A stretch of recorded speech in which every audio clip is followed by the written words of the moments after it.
Why do women choose married men over the broke loser that lives in his mom's basement? That's signal, right? You see what I'm saying? Like, until women's behavior changes, this is just a reality of the world. You can call it emotional manipulation or something else, but that's what women respond to. Women routinely date married men. Yes, what do you want me to tell you? You've seen it. You must have seen it in your practice. You must have had women sitting down across from you that have dated guys that are either married or in a relationship or something, because women would rather share a man than be with a loser. But it's usually people with issues with their family. No, bullshit. I call big bullshit on that. You know it's bullshit too. Issues. Come on. You can't be that gullible for stuff like that. You know it's absolutely true because you've watched the behavior. You've seen how women behave. Why do women choose married men? They routinely choose married men. Why do women routinely chase men that are in relationships? Because of pre-selection. Because women want what other women want. The surest way for a woman to evaluate the value of a man is to see how many other women already like that guy. That's why a wedding ring on a guy's finger in a bar is an advantage to him rather than a disadvantage, because another woman's already selected him. All right, it's possible in some cases. It's not possible. It's true, Galina. You know it's true. Let me ask you this question.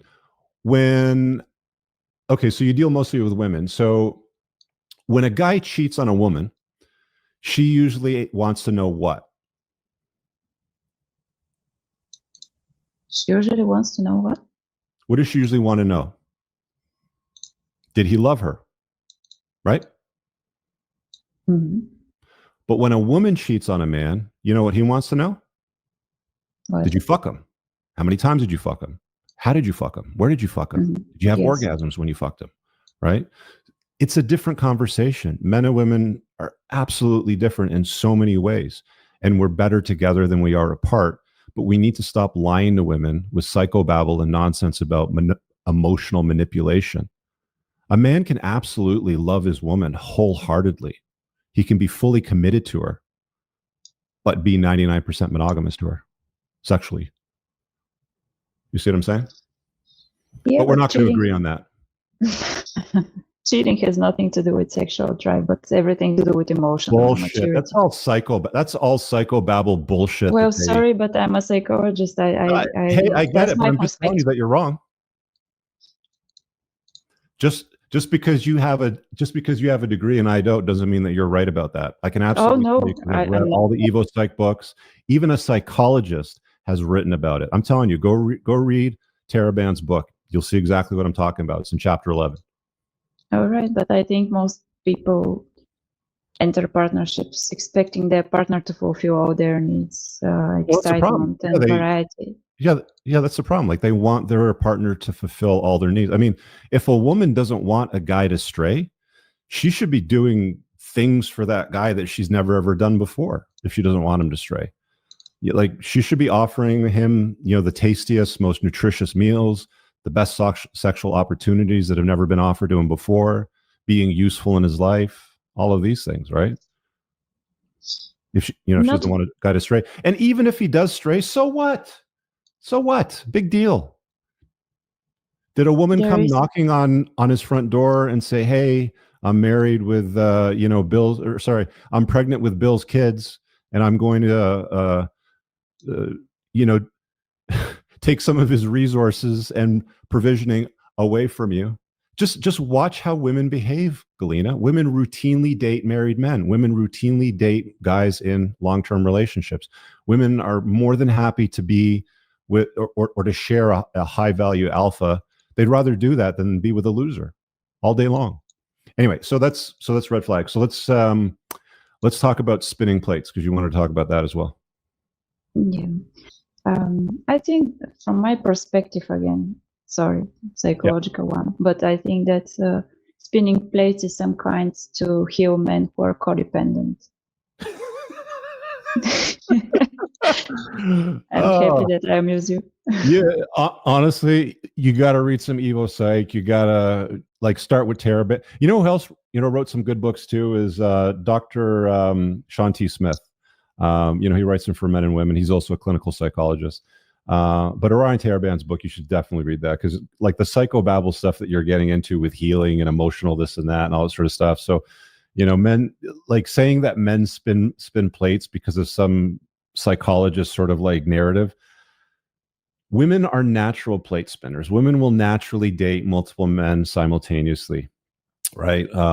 It's been said that there's no single women out there.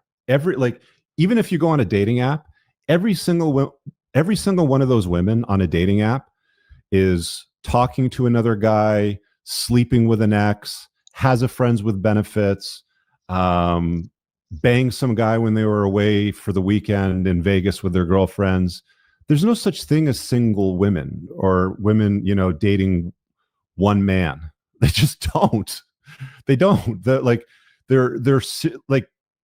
I think humans are more serial monogamous, more than anything, or maybe monogamish sort of thing. But that's like, men should absolutely spin plates. Absolutely. Because there's no way that you can determine good from bad. You don't go to the grocery store and pick up the first orange and buy it and put it in your buggy. You pick up one, you look at it, you squeeze it a little bit, you look at the bottom, you take a look at the next one, and then you examine the fruit to determine which one's the best one. That's how things need to be done if you want to get something that's of good quality for you. So dating multiple women simultaneously in a non-monogamous fashion is absolutely the best way for men to sift through, bad women from good.